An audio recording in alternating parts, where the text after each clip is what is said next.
për situatën politike në Shqipëri, por sigurisht atë që po ndodh në botë, në disa shtete në Europë dhe përtej oqeanit, në Shtetet e Bashkuara kemi pasur disa protesta dhe organizime para ambasadave dhe konsullatave shqiptare. Ka pas protesta edhe në Zvicër. Ne do shkojmë atje për të folur me një prej shqiptarëve tanë, zotin Safet Sadiku, autori i platformës për referendum kombëtar. Do të flasim për situatën politike në Shqipëri, për trojet tona. Ai vjen nga Mitrovica, prej 94 jeton mes Zvicrës, Kosovës. E ndjek situatën. Edhe Shqipërisë. Sigurisht edhe nënës Shqipëri.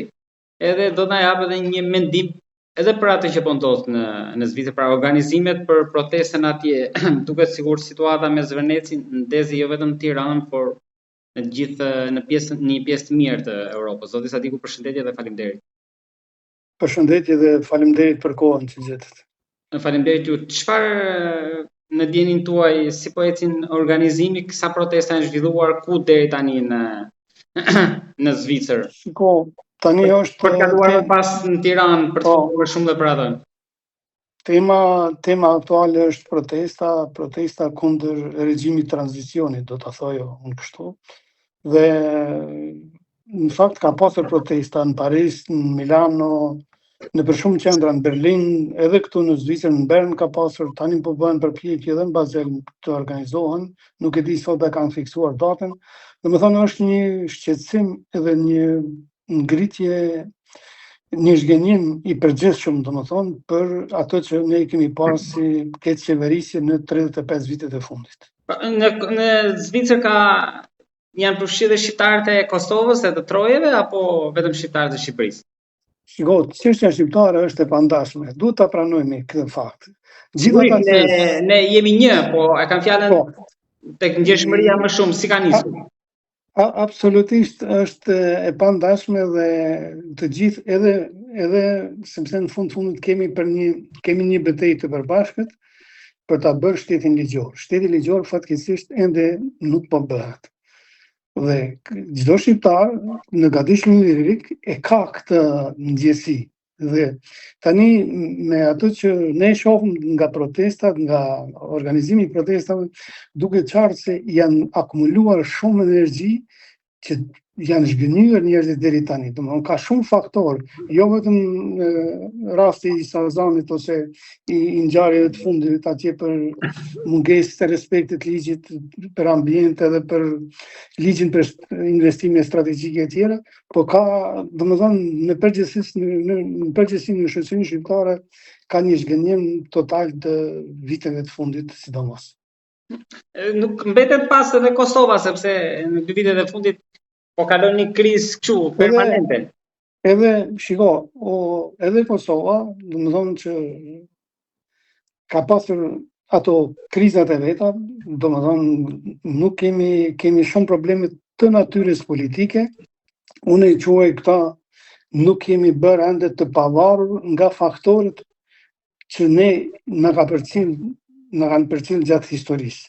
Domethënë shkëputja ose edhe në Shqipëri tani që flasim, po edhe në Kosovë, themi erdhi demokracia, po çfarë demokracie? Cila është demokracia? Individët të caktuar kanë bërë politikën e shumicës duke e keqpërdorur menaxhimin e institucioneve ose dhe gjitha resurseve shtetërore.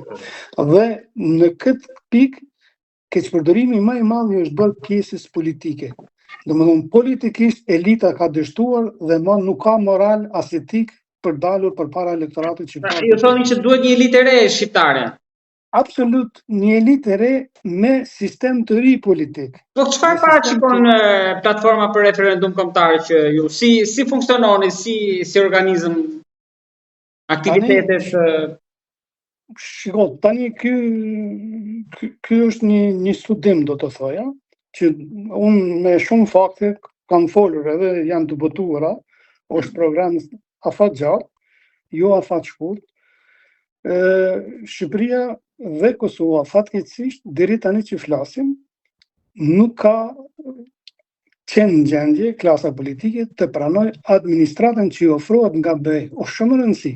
Memoria e shtetit, nëse flasim sot për shembull për një projekt vogël që më ka rastisur mua në Kosovë, ata thonë memoria administratës shtetërore është në kompania jone kanë Britani, tjetëri thotë e kanë Gjermani, dhe ndërkohë që këtë kod të memorjes shtetërore që lidhet me sigurinë e administratës, Kosova s'ka pasur gatishmërinë për ta pranuar ende. Dhe këtu lidhen pastaj dhe shumë mbrapa saj lidhet siguria. Kjo siguri lidhet me ligje të tjera që janë të lidhura me kërkesat e BE-s. Pse sabotohen këto gjëra? Pastaj edhe Shqipëria nuk dallon ose nuk ka avancuar në këtë pikë mjerisht, shumë keq. Dhe këtu konfirmohet që përfshir edhe mungesën e ligjit ndërkombëtar për investime strategjike, që politikanët tanë, klasa politike e shqiptare, nuk pranojnë investiment që të japin llogari edhe të jetë ligji që merr përgjegjësi ligjore. Por kanë kaluar gjërat sikur tani token, ta kalon babai dhe ti tani bën biznes dhe i thu investitorit tjerë, hajde urno këtu, dhe me një ligj shumë formal, domethënë të thjesht, gjë që nuk kupton se një investitori huaj, cili do të jetaj, nuk investon jo 1 miliard, po as 1 milion, nëse nuk e ka siguri token. Dhe këtu lidhet logjika. Dhe ky është dështimi dhe ky është konfirmimi që publiku më në fund me sensibilizimin e organizatave ndërkombëtare reaguan dhe reagimi është i drejtë dhe këto qeveri duhet të shkojnë një orë më parë dhe të japin edhe llogari ligjore. Keni fjalën edhe jo vetëm në Tiranë, por edhe në Prishtinë. Edhe në Prishtinë, pavarësisht se s'po përmendni me emra. Emra kryeministri një shkurti është. Jo, i klasifikojmë në dy, që mos të ngatrojmë gjërat, i klasifikojmë në dy, domethënë, ata që janë pro mbrojtjes çështjeve shqiptare dhe ata që janë pro bizneseve private. Dhe tani në këtë ekspertizë, sepse sidomos në Kosovë ende mungon ekspertiza, por me që e përmendë kryeministrin aktual, gjithë elektorati ka pritur më shumë rezultate sa i përket pjesës politikës jashtme në raport me Serbinë. Kemi pritur më shumë rezultate. Pavarësisht se i ka fituar shumicën. Domethënë, nuk kemi të kënaqur në arritjet që i ka bërë, sidomos në fushën e energjisë, ai energjetikës ka dështuar komplet. Gjithsesi se kemi edhe debatin për gazin këto ditët e fundit atje. Po, janë shumë faktorë. Shiko, shqiptarët dhe çështja shqiptare, unë të them të programit të platforma për referendum kombëtar, ne kemi të regjistruar si institut, nuk kemi parti, por ne kemi një staf të mirë intelektualësh në Tiranë, dhe ne nuk flasim vetëm në kuptimin që vetë programi flet për mënyrën se si do të organizohet në të ardhmen politika shqiptare dhe të orientohet nga BE dhe nga SBA. Duke përdorur këto provoja që deri tani faktikisht nuk i ka shfrytzuar elitat politike deri tani. Dhe është fatkeqësi që sot në pas 35 vitesh tranzicion na përsëriten të cilët e njëjta, ku individi merr vendime si ti do i qefi pa asnjë kompromis, pa asnjë transparencë e tjera tjera. Dhe këtu ka jashtëzakonisht gabime të natyrës kapitale që është dëmtu, sidomos kur bëhet fjalë pjesa e koncesioneve dhe investimeve të huaja. Dhe janë dëmtu interesat ose projektet vitale të Shqipërisë, por nuk është më mirë as Kosova. Edhe diçka kam tek pjesa e protestës që ka ngritur situatën andej nga komunikimet që keni pasur me shqiptarët aty.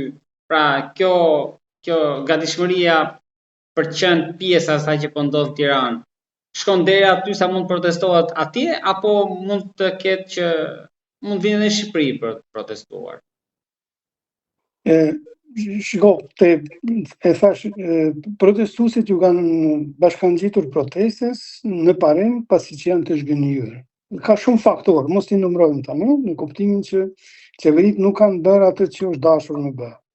Dhe propaganda ka qenë jashtëzakonisht e madhe në kuptimin që po bëjmë turizëm, po bëjmë njërin, po bëjmë tjetër. Ndërkohë që baza ligjore për investimet të huaja sot i mungon Shqipërisë. Sot duhet ta ketë, është ligji, është kodi. atë duhet ta pranoj të parën, pastaj të flasim për gjërat e tjera. Dhe kjo është prona e shtetit. Dhe këtu është, domethënë protesta mos të diskutojmë, është 1000% shumë e drejtë dhe shumë e saktë. Dhe tani duke u kuptuar çdo ditë më shumë, njerëzit dhe grupet e ndryshme të shoqërisë, shtresat ndryshme të shoqërisë ju kanë bashkangjitur duke të kaluar të gjitha ato tendencat partijake, grupore, politike të skaluarës, sepse ju e keni vrejt në protestën e kanë përcjellë edhe nga këtu, kur thuhet del një grup thotë e përkrah thotë duam Albin Kurtin, i thanë shporu me gjithë Albin Kurtin, tjetri tha e duam Berishin, shporu edhe për njërin dhe pra nuk ka figura politike. Sigurisht që gjithë partitë politike duan ta shfrytëzojnë në favorin e vet, por ajo që ne tërheqim vrejtjen edhe për grupin e organizatorëve, do ishte mirë që jo të ndrojmë vetëm themi ajtë se të bëjmë një qeveri teknike siç i kam dëgjuar nëpër media. Duhet të ulen gjithë shtresat e shoqërisë, elita intelektuale, të flasim për ndrimin e sistemit politik, të pranojmë administratën nga BE, ta bëjmë ligjin për investime strategjike të huaja dhe të marrim vendim të shkojmë në referendum duke bërë një pjesë të korrigjimit të historisë që shqiptarët të konfirmojnë integrimin e brendshëm në radhë parë ata që jemi dhe për gjithë formën konceptin që sot kërkohet nga BE. Për ta mbyllur gjithë këtë me që ndodhet këtu, kur parashikoni ju që mund të kemi bashkimin e Gadisht dhe Tiririk? Shiko, procesi më i mirë, sepse flasim tani të jemi, nëse ne nuk e marrim përgjegjësi këtë detyrë të brendshme kombëtare, askush nuk vjen neve të na bashkojë.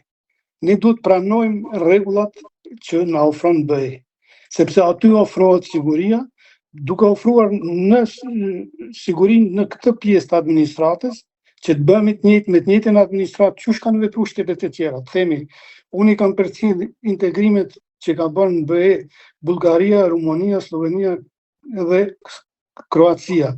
Domethënë këto 4 shtete për mbi 10 vjet kanë pas qasje dhe kontakte të rregullta. Dhe kanë thithur miliarda investime në projekte strategjike që fatkeqësisht, për fatin tonë shumë të keq, qeveria edhe qeveritë e Shqipërisë kanë dështuar në këtë pikë, po dështojnë edhe qeveritë e Kosovës, s'pe bëjnë më shumë, sepse nuk pjala fajnë vetëm një qeveri ose një partie politike. Po megjithatë, gjithmonë pak vite ka Kosova shtet, problemi është Shqipëria që ka 100 e ca vite. Ndoshta jemi të akord, Shqipëria duhet të printe këtyre proceseve, të ishte model pozitiv që ta ndihmonte Kosovën në hapat e tjerë dhe pastaj të bëjnë. Por në mes raporteve Shqipëri-Kosovë, sot mbajtja e kufinit artificial nuk është domethënë një absurditet. Mungesa e programeve për pagesa tatimore sipas modelit të BE-s, po ashtu është një absurditet në veti. Mosnjohja e shtetësisë të shqiptarëve jashtë kufirit të Shqipërisë. Ju thoni që kufiri duhet hiqet. Kufiri është çështje një marrëveshje politike në mes dy qeverive dhe heqet se nuk të pengon më asnjë njeri.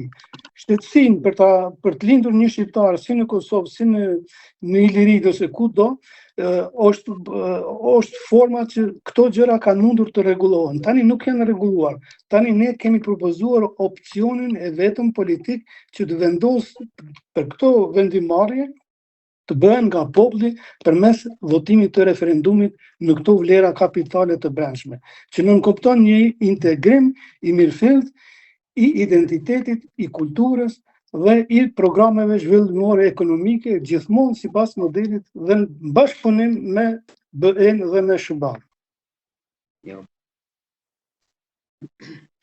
Domethënë, referendumi i parë Shqipëri-Kosovë do jetë i afër, jam shumë optimist, sepse po t'i pyesit sot protestuesit që janë në protestë, që kemi ekipe të shumta që janë atje, të gjithë e duan këto.